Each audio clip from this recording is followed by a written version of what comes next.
Misalnya orang yang soleh banget, wajahnya bersinar, bahkan semua tubuhnya bersinar. Yas'anuruhum baina aidihim, yang pas-pasan, ya sinarnya pas-pasan. Sehingga nanti yang punya sinar cukup di kanan, yang kelip-kelip agak yang rawan kesaruk ini, yang gelap gulita langsung di kiri.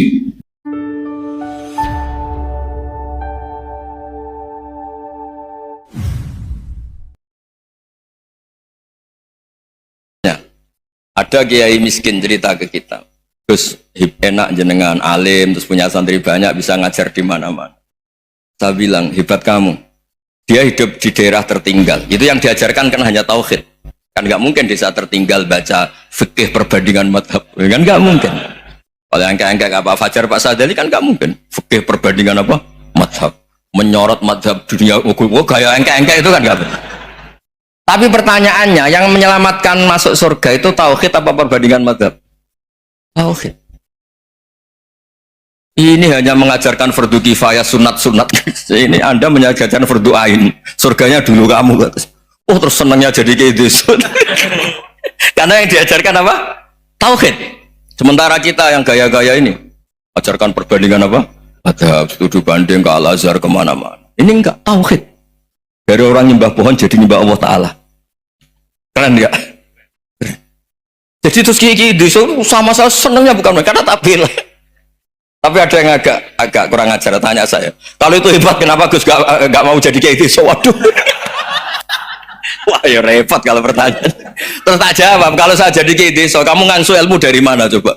Ya dari jenengan, ya kalau sama gobloknya ada bisa. Ya sudah, Gus aja jadi kayak besar. Maksud saya, ya sudahlah kita begini seperti yang saya ajarkan di sini, saya sarankan supaya orang itu tahu. Ini namanya diroyah, Makanya kata Imam Ghazali itu, kalau kamu ingin sopan gampang, melihat anak kecil, wa aqallu minni dzamban, dia dosanya lebih kecil. Karena masih kecil kan, tentu secara dosa nggak banyak. Kalau melihat orang yang tua, wa aktsaru minni ibadatan, dia tentu ibadahnya lebih banyak karena umurnya lebih banyak. Sehingga terus semua orang lain tuh di depan kita itu hebat. Ya semua orang lain sama, misalnya Pak ini rektor, Pak Fathul Wahid rektor, tanggung jawabnya lebih banyak, berarti pahalanya lebih banyak. Tapi sama, ketika melihat Nyon Sewu, melihat pegawainya yang secara lahir di bawahnya, ini tanggung jawabnya nggak banyak, pasti salahnya juga enggak. Itu yang diajarkan Rasulullah SAW, sehingga enak lah. Tapi kalau kita melihat orang lain selalu salahnya, itu pecundang. Allah saja tidak seperti itu kan, amal baik ya ada khairan, amal buruk ya ada saron, semuanya dilihat oleh Allah Subhanahu wa Ta'ala. Saya itu punya teman Gus, agak beling, agak seenaknya. Dulu miskin. Wah itu seenaknya betul. Kayak kenal Tuhan. Tak tanya, kenapa kamu seenaknya? 1 bulan tuh labanya bisa 200 juta sampai 500, sampai 1 miliar. Saya itu Gus, setelah duha itu perkembangannya bagus. Sholat duha itu. Saya pernah miskin kan, kata ingkana rizki fisama wa ingkana qalilan, ya kalau fisama fa'anzilhu, terus wa ingkana qalilan fakasirhu, kalau sedikit perbanyak. Ini trennya sudah benar semua. Nah, wa ingkana ya haroman fatahirhu, kalau haram yang kau sucikan. Makanya saya seenaknya, kalau qalilan sudah fakasiru, paling trennya yang nggak benar juga fatahirhu kata. Dia yakin kalau yang nggak benar-benar sudah disucikan Allah, karena yang lain-lain sudah dari miskin sudah kaya, qalilan sudah fakasiru, paling yang haroman juga sudah fatahirhu gitu. Tak tanya, lah kamu kok tahu? Polanya sudah ada Gus, karena sang kamu sembrono sama Tuhan kok begitu kan. Tapi apapun itu seneng saya sering salah teh. Makanya saya mohon yang sekarang miskin, sedang miskin itu ya tidak usah nyesal banget. Kalau ingin kaya monggo lah, namanya orang juga ingin ya, tapi Anda harus bangga. Sosial antar kalian adalah urusan nyawa, dan itu pahalanya luar biasa. Supaya kita, nah yang kaya-kaya juga boleh GR lah, karena pembayar pajak. Dan itu bisa menyelamatkan Indonesia Raya. Begitu seterusnya. Itu yang diajarkan Nabi, antawadhu hatta la yabghiya ahadun ala ahadin. Kamu semua harus tawadhu sehingga antar kalian tidak saling tidak sopan, tidak saling liar, tidak saling mendolimi. Termasuk tadi sikap gak jelas tadi. Orang dolim yang sekarang dolim bisa saja tobat, yang sekarang soleh bisa saja nanti. Semuanya tuh mungkin. Kita diajari ya muqallibal qulub tsabbit qalbi ala dini. Jadi keliru kalau kita dalam banyak hal harus tegas, nggak mesti. Al halalu bayyinun wal haramu bayyinun. Tapi ada wa bainahuma umurun mustabihat. Ada yang wilayahnya itu abu-abu. Misalnya ada perempuan cantik, misalnya contoh paling gampang. Kalau kamu ajari secara serius, kamu bisa aja tergoda jadi fitnah. Tapi kalau orang soleh nggak berani ngajarin, kemudian digunakan orang fasik, malah menjadi orang nakal, kita juga tanggung jawab. Kamu mau tegas gimana? Wilayahnya sama-sama mungkin. Wilayahnya sama-sama mungkin. Yang dekat pejabat mungkin terkontaminasi KKN. Tapi kalau pejabat nggak dekati orang soleh, punya perilaku yang nggak soleh, yang repot juga Indonesia kan? Nah hal-hal seperti itu kita tidak perlu ngambil sikap. Maksudnya nggak usah ngambil sikap. Ya kita buktikan kalau milih satu madzhab, kita buktikan semuanya lebih baik, semuanya lebih bermanfaat, semuanya lebih berperadaban. Karena nggak bisa dihindari wabena humain. Termasuk nyuwun sewu, saya mohon maaf sama mulai Pak Harso, Pak Lutfi sampai Pak Fathul Wahid. Saya ini termasuk kiai yang nggak suka dekat sama orang-orang top. Bukan karena hasud. Memang konstitusi kiai harus gitu lah, tamud dan na'inaika. Kenal orang lebih tinggi itu kan resiko. Misalnya saya kiai desa, mungkin punya keri tua sudah seneng, punya kijang tua sudah seneng. Gara-gara kenal Pak Wahid naik Camry, waduh kok saya kalah. Kenal orang itu kan resiko. Mungkin dosen-dosen sini kalau kenal saya di Rembang juga resiko. Di sini gak ada cium tangan, melihat saya dosen, wah gak enak jadi dosen. Jadi memang harus dibatasin. Sekiranya mungkin orang terus, karena latamud dan apa? Ainaika ilah. Kamu jangan sering melihat orang lain yang mungkin secara lahir dapat nikmat yang lebih tinggi timbang Anda. Kalau kamu gak bisa ngelola hati Anda bisa hasut, Anda bisa dengki. Paling tidak Anda bisa ada syukur. Saya itu sering didolani pejabat. Juga sering melihat pejabat di TV-TV. Naik mobil aja ada yang naikkan, bahkan kalau wudhu itu anduk aja ada yang bawa. Itu kalau yang nggak kuat, wih naik jadi pejabat. Ya makanya terus konstitusi kiai itu mengatur, sudahlah mata kamu itu kamu batasin, jangan melihat sesuatu yang potensi ya, potensi menjadikan Anda tidak apa syukur. Jadi saya mohon, ini memang konstitusi saya sebagai kiai, jadi saya, tapi di hati saya tetap akrab. Saya doakan semua untuk UI, untuk semua orang Indonesia kita doakan. Kita ingin semuanya tambah baik, tambah baik. Ya, ngoten mawon. Assalamualaikum warahmatullahi wabarakatuh.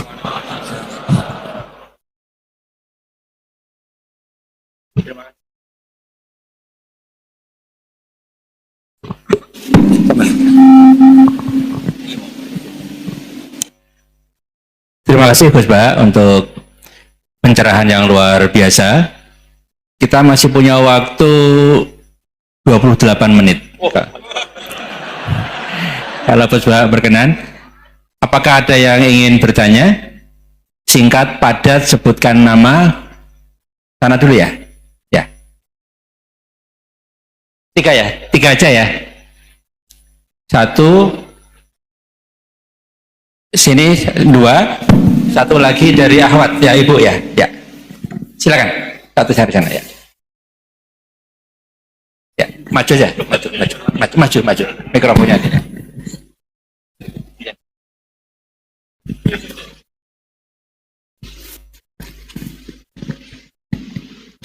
Bismillahirrahmanirrahim. Assalamualaikum warahmatullahi wabarakatuh.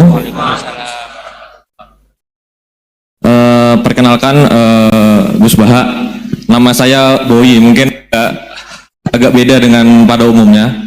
Saya bukan dari kalangan santri, tapi ketika mendengar ceramah Gus Baha pada awal-awal saya kuliah itu merasa kok kayak sebelumnya kenapa tidak masuk santri aja gitu. Karena ternyata toh yang diajarkan juga banyak dasar-dasarnya atau prinsip-prinsipnya yang sama dari jalur berpikir dan lain sebagainya. Yang ingin saya tanyakan di sini adalah ketika Gus Baha menyampaikan tentang diroyah, mungkin singkat saja Gus, apakah diroyah ini alat atau ilmu universal yang bisa digunakan ketika berdialog dengan orang-orang yang mengatakan itu kan kaidah kalian gitu, itu kan kaidahmu, ada hal-hal yang memang tidak bisa dipersamakan atau tidak bisa digeneralisir, ya mungkin seperti itu Gus. Dan juga yang terakhir, kalau boleh saya izin bersalaman boleh Gus. Kesempatan. Oke, Assalamualaikum warahmatullahi wabarakatuh.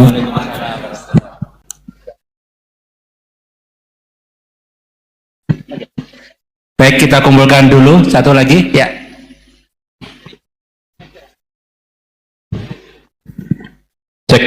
Bismillahirrahmanirrahim. Assalamualaikum warahmatullahi wabarakatuh. Ya, perkenalkan saya Taufik Satrio, biasa dipanggil Tosa. Ya. Ya. Singkatan. Baik, langsung saja mungkin untuk pertanyaannya. Di Yaumil Akhir nanti kan ada yang namanya Yaumil Mizan. Itu pertimbangan gitu kan. Nah, itu bagaimana kalau timbangannya itu sama, artinya seimbang. Nah, apakah itu nanti akan berada di tengah-tengah antara surga dan neraka atau seperti apa? Kemudian yang kedua, itu terkait dengan perbuatan buruk ke orang lain. Ketika kita berbuat buruk ke orang lain itu kan kita istilahnya zalim kepada orang lain. Tapi di lain sisi itu secara zahir kan seperti itu. Tapi di lain sisi di akhirat itu kan kalau secara pahala kita itu membantu orang lain mendapatkan pahala. Nah,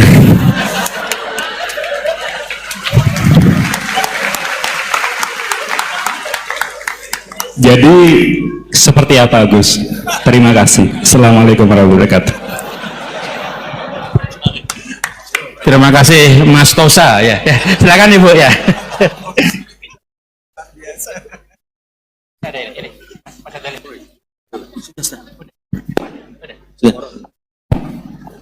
Assalamualaikum warahmatullahi wabarakatuh. Perkenalkan saya Nazula Hasanah. Mau bertanya, apakah perbedaan NU sama Muhammadiyah?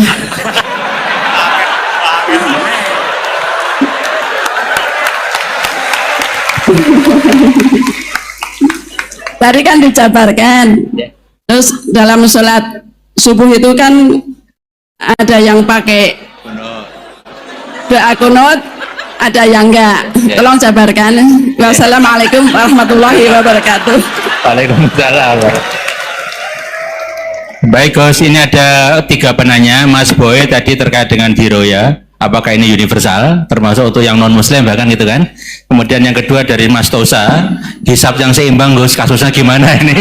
Yang kedua terkait dengan kalau berbuat buruk kan membuat pahala untuk yang bersangkutan itu, seperti orang puasa dikasih minum gitu kan ya. Ya.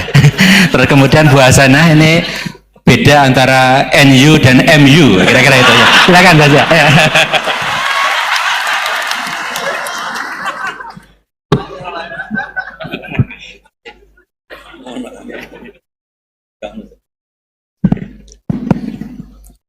Bismillahirrahmanirrahim. Sebelum saya jawab, saya senang kalian semua senang dengan sesuatu yang taat itu.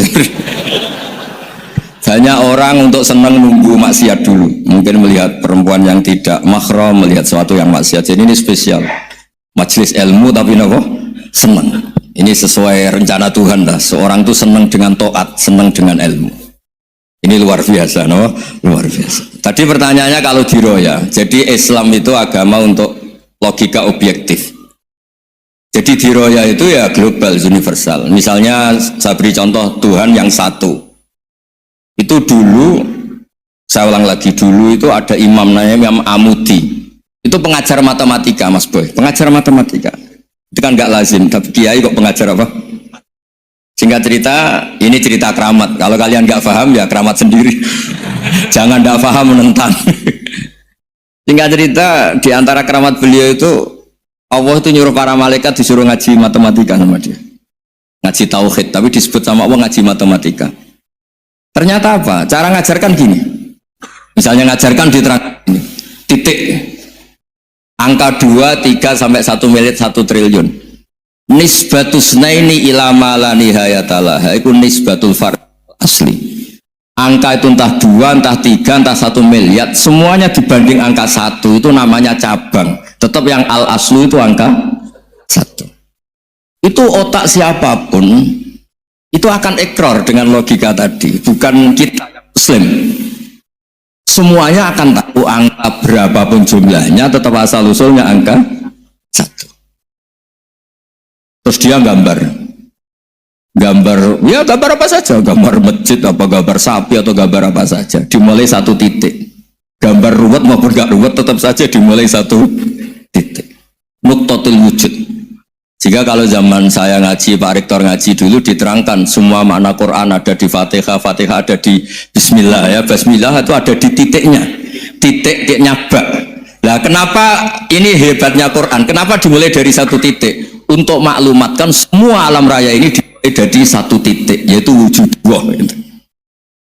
Logika seperti itu kan orang nggak terima gimana? Bu, gambar seruat apapun dimulai dari mana coba? Satu titik. Angka sebesar apapun dimulai angka apa? Satu. Jadi diroyah itu ya universal gitu maksudnya. Ya gitu Mas Boy ya. Jadi diroyah itu universal. Ya soal ada yang belum dapat hidayat apa itu nomor 2, tapi logika yang dibangun Islam itu. Terus pertanyaan kedua apa? Draw tadi, bisa. Kamu ingin draw? Ini kasih nih, nggak pernah ngaji Quran itu. Di antara yang diterangkan Quran detail itu Ashabul A'raf apa? Ashabul A'raf, orang yang baiknya sama buruknya itu imbang. Itu sudah disediakan nanti di surga itu ada pagar. Kamu ingin di situ? Pagar pembatas, no? Pagar pembatas di surga ndak, neraka ndak. Jadi kejadian surga dan neraka itu gini, tak terangin ya. Jadi kira-kira gini, kan hisab itu hanya rubu'un nahar, sekitar 2 jam, 2 jam setengah selesai. Jadi satu dunia ini dihisab Allah, hanya Allah butuh waktu 2,5 jam. Rubu'un nahar. Kenapa gitu Pak Rektor? Karena semuanya datang ini sudah terindikasi dan itu sudah jelas. Misalnya orang yang soleh banget, wajahnya bersinar, bahkan semua tubuhnya bersinar. Yas'anuruhum baina aidihim, yang pas-pasan, ya sinarnya pas-pasan. Sehingga nanti yang punya sinar cukup di kanan, yang kelip-kelip agak ini, yang rawan kesaruk ini, yang gelap gulita langsung di kiri. Nah itu terus faduri babenahum bisuril lahubab, terus Allah langsung bikin pagar. Nah yang rawan kesaruk pagarnya yang kelip-kelip tadi. Yang temangsang ini, karena yang jelas hitam di kiri, yang jelas putih kanan, yang abu-abu ini sama malaikat digaruk saja. Nah terus temangsang di Araf itu. Nah, terus setelah dipagar ini dia punya kegiatan. Kalau melihat neraka bilang Rabbana srif anna adzab jahannam. Kalau melihat surga, ya Allah, ma kuntu asqa khalqik, saya ini hamba Engkau yang tidak paling sial dan Kau Maha Rahman. Tolong saya jangan dihadapkan ke neraka lagi, karena itu menyiksa.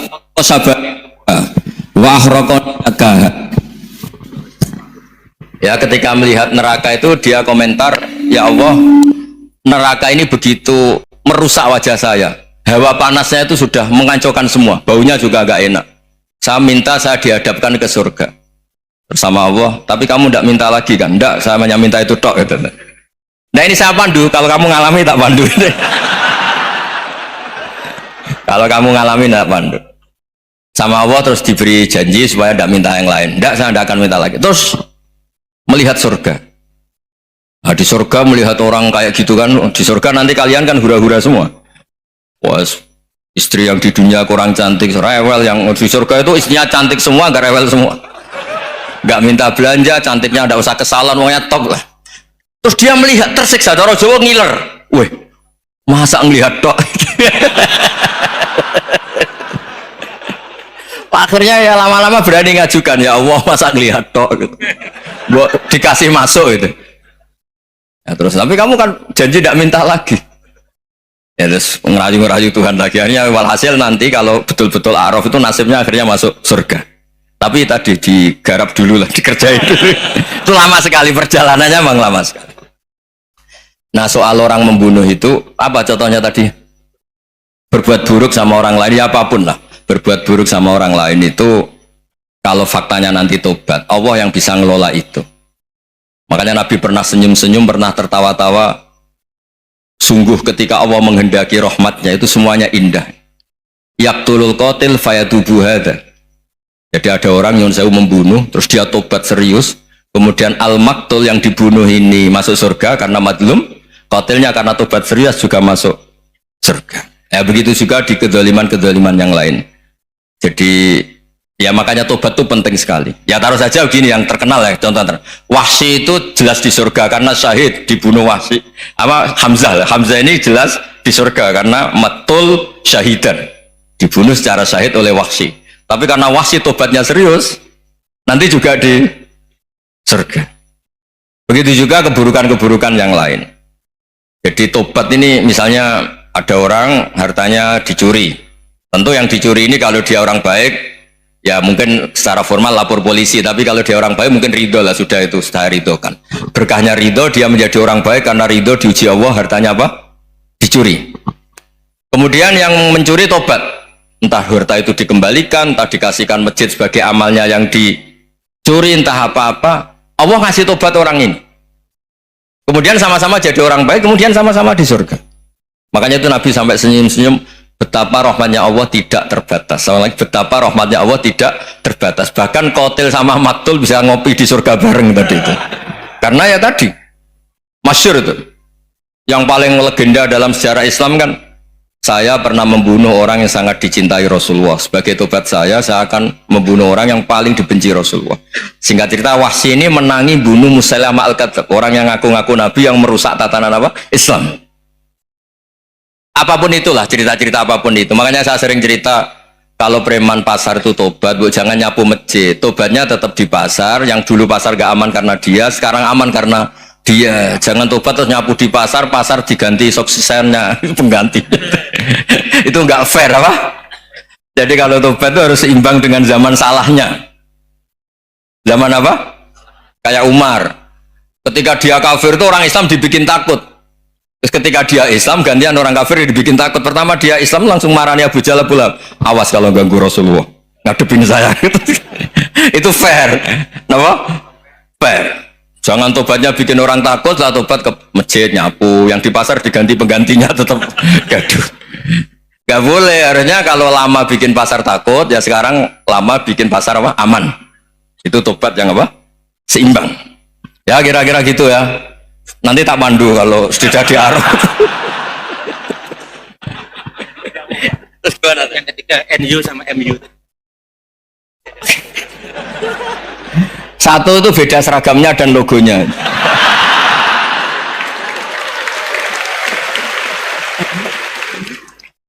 Kedua, nama ketua umumnya. Ketiga, tanggal acara besarnya. Muktamar Muhammadiyah dan NU itu beda. Sudah beda satu abadnya. Tentu dulu Muhammadiyah. Tapi begini ya, perbedaan itu nggak bisa dihindari karena tadi ada sudut pandang apa? Ada sudut pandang itu nggak bisa dihindari. Ini cerita yang nyata ya.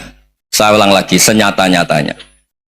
Andaikan betul Rasulullah itu hanya kunut 1-2 kali, maka kalau menurut mazhab Syafi'i, apa salahnya melakukan sunnah terus-menerus meskipun Nabi itu melakukan hanya beberapa kali?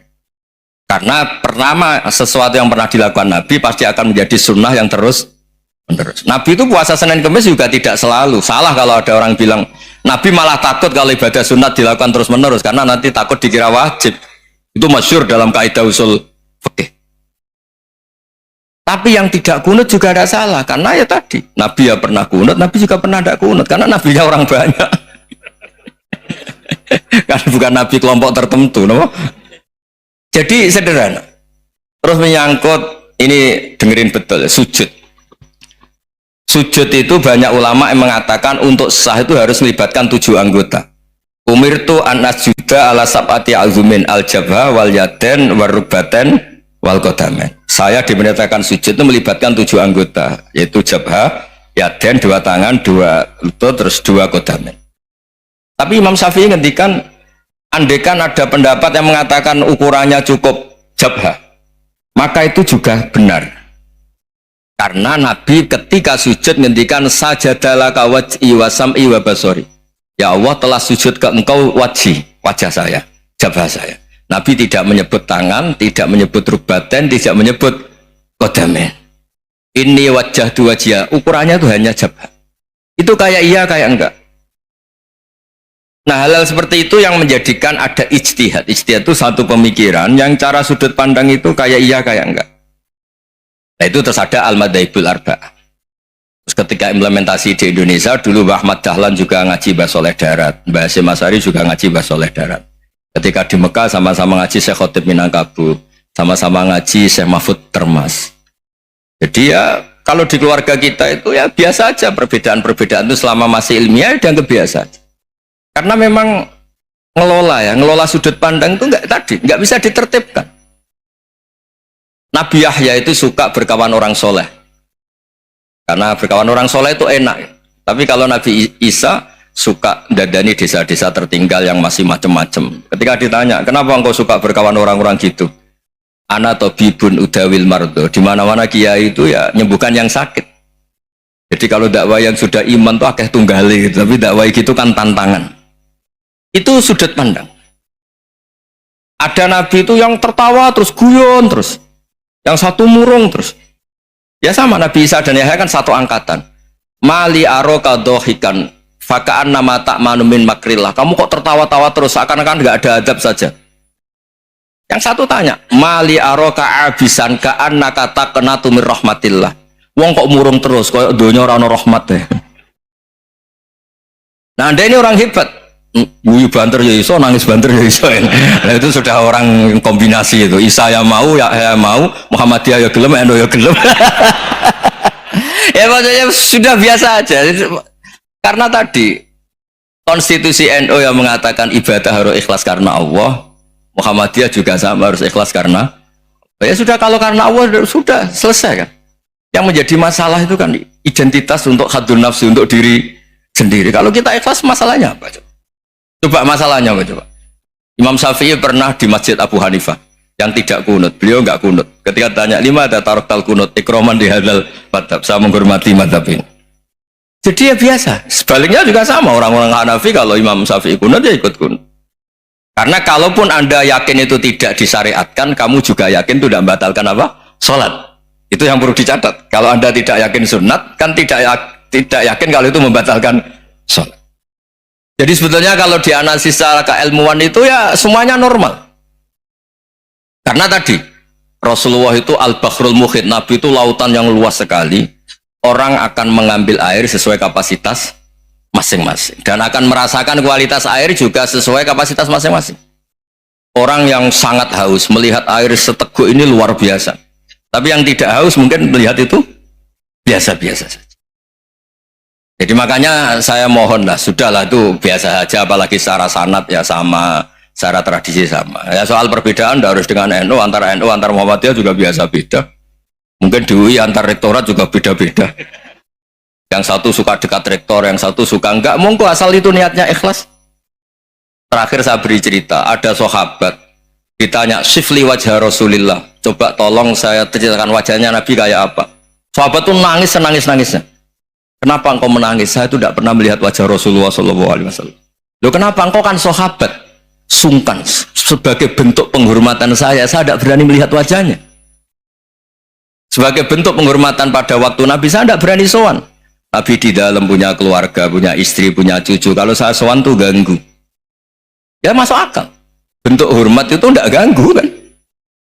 Tapi ada orang-orang yang bentuk hormat, bentuk sayang itu sering datang ke majelis Nabi. Sama-sama masuk akal, bisa didebat gimana? Sama-sama masuk akal. Ya sudah, itu ijtihad, maksudnya itu ijtihad, itu sudah sama-sama masuk akal. Abul Hasan Asyadili itu kalau kemana-mana pakai mobil mewah, pakai baju mewah. Ketika ditanya, Anda ini ulama kok pakaiannya mewah, mobilnya mewah? Dan uang ra kepikiran nyangoni ya. Nah, tapi aku tawaduk melas, terus dibalik numbalmu sakit. Ngonang raiso mulai kayak gini. Ya tapi misalnya semua gitu mesti ada yang salah paham, itu keangkuhan. Tapi kalau semuanya kelihatan gembel, nanti orang trauma jadi kiai, takut kayak itu. Ya sudah, itu wilayah ijtihad, sudah tidak usah pokoknya sudah, yang penting ikhlas. Anda berani tanggung jawab nanti ketika ketemu Allah Subhanahu wa Ta'ala. Assalamualaikum warahmatullahi wabarakatuh.